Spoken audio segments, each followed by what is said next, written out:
Wild Western royalty, the birth of the king of the Cowboys and the queen of the West. "You know, Roy, you're a cowboy," his wife reminded him. "You have this smiles are made out of the sunshine song, which is great, but you need a real trail song." Then, flashing her own sunshine smile, she continued, "And I'm going to write one." With this pledge, she sat down and began writing on the back of an old envelope. Within about a half hour, young Dale Evans showed her new creation to Roy Rogers and the members of his Western Harmony group, the Sons of the Pioneers.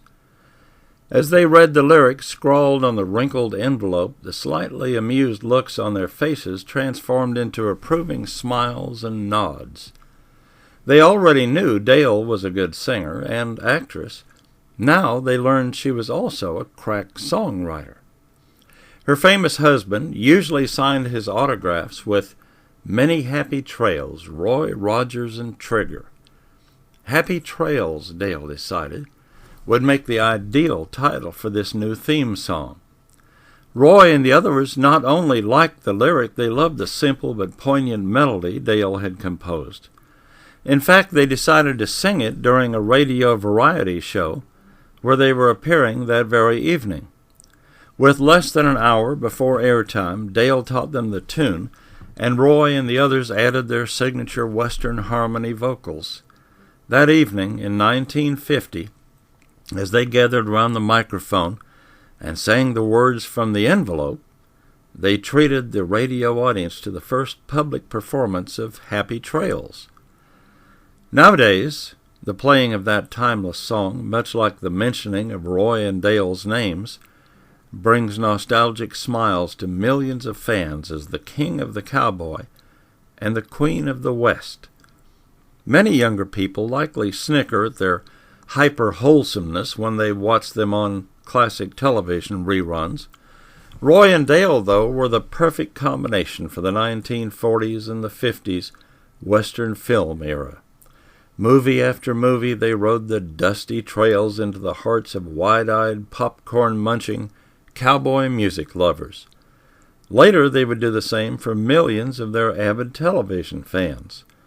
Although Roy and Dale took separate paths to that golden future, it was almost as if they were each preparing for their own future royal role in Hollywood's Wild West. Roy's journey began as Leonard Sly in Cincinnati, Ohio, in a tenement on 2nd Street.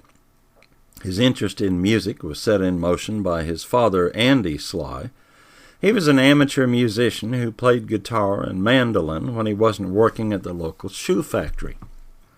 Several years later, the family purchased a farm in Duck Run, north of Portsmouth. It was there that young Leonard's love of horses developed. His dad worked weekdays in Cincinnati to supplement the farm's limited revenue. One payday, he bought his son a horse and taught him the basics of riding and caring for the animal. His equestrian love affair would lead to partnering with the amazing Trigger, who eventually learned over 100 tricks. Another skill that would help mold Leonard's future also sprang from their farm life. They often invited neighbors over on Saturday nights for square dances. Teaming up with his father, Leonard played the mandolin, sang, and called the dances. He and his mother had been using various yodels to communicate across the vast distances on the farm. Soon he blended the yodels into his Western songs. The families later moved to California, set the stage for the founding of the Sons of the Pioneers. The Slys packed up their old Dodge and headed west in the spring of 1930 to escape the Dust Bowl poverty sweeping across the Midwest. Unfortunately, their new state didn't offer much more than they had back home.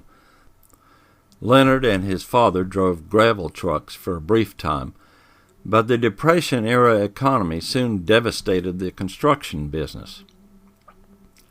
Then they signed up with migrant fruit pickers who labored in peach orchards. As he and his dad relaxed in the evening with their fellow peach pickers, Leonard sometimes brought out his guitar and sang a few Western songs. To his delight, everyone seemed to truly enjoy them. Deciding that playing and singing music might beat picking fruit in the blazing sun, he began to consider it as a profession. At his sister's urging, Leonard auditioned for Inglewood's KMCS's Midnight Frolic radio program. Sporting a new cowboy shirt his sister had made for them, he found that the migrant fruit pickers weren't the only ones who enjoyed his music. A few days later, he accepted an offer to join a local group named the Rocky Mountaineers. In September of 1931, the group ran an ad in the Los Angeles Herald-Examiner for a yodeler for Old Time Act. A young Canadian-born itinerant singer and songwriter named Bob Nolan answered the ad and joined them. He sang with them for only a few months, then headed for greener musical pastures. Nolan was replaced by Missourian Tim Spencer, who at that time was working in a Safeway store warehouse. During 1932, Sly, Nolan, and Spencer moved through several groups before teaming up in the spring of the next year. They decided to call themselves the Pioneers Trio. That name, however, would be modified by a Los Angeles radio announcer. He introduced them as the Sons of the Pioneers. He had made the impromptu change, he later explained to a reporter, because as he looked over the trio of 19 and 20-year-olds, they looked too young to have been pioneers. Of course, another name change was in Leonard's future.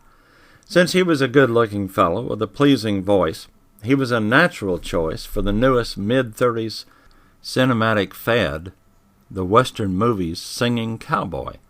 He was still billed as Leonard Sly when he premiered in 1935. 3 years later, though, when Gene Autry walked away from Republic Pictures over a contract dispute, Leonard stepped into a leading role. The studio executives decided their new star needed a catchier name. Starting with the surname of the recently deceased Will Rogers, they concocted his new name, Roy Rogers. In 1942, he would legally adopt it.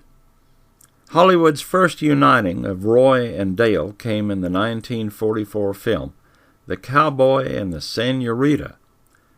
Beginning in Texas as Frances Octavia Smith, she had been working her way up the musical ladder, singing with big bands and on various radio stations. At a Louisville, Kentucky station, the station manager informed her she needed a new name. Like Roy, she wasn't involved in the choice of that name. When the manager told her she would be billed as Dale Evans, she protested. "Dale is a boy's name," she blurted out. That was the first name of his favorite silent movie actress, Dale Winter, he explained. Her new name had been designed especially for radio announcers, he added. It should roll easily off the tongue and was difficult to mispronounce or misspell. Dale had settled in Chicago in the early 1940s and sang in several nightclubs and big bands.